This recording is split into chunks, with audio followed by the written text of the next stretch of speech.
Lucinta Luna siap ganti hidung demi mirip Jennie Blackpink.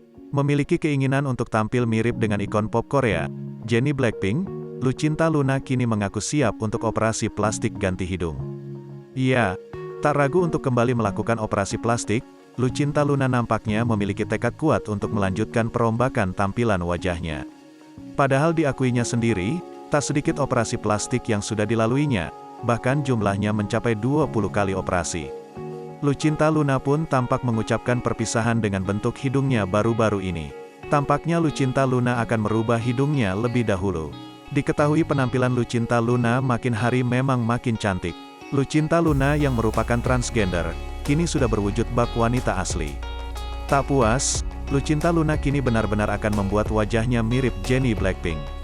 Hal itu diungkap melalui unggahan Lucinta di akun Instagram pribadinya. Ia membocorkan bahwa akan ada tindakan operasi plastik lagi yang bakal dilakukannya. Puas-puasin dulu sekarang, awal bulan depan wajah Ratu akan dibedah berubah wujud lagi menjadi Jennie Blackpink, ungkap Lucinta. Bye-bye hidung lama, tambahnya. Tak main-main, Lucinta Luna lantas menyebut bila dirinya akan segera bedah wujud. Bedah wujud season 3 di tahun 2023 coming soon with dr@dr.cosit@masterpiece_hospital, tulis Lucinta Luna. Tak menunggu lama, postingan Lucinta Luna itu langsung dibanjiri komentar beragam dari netizen.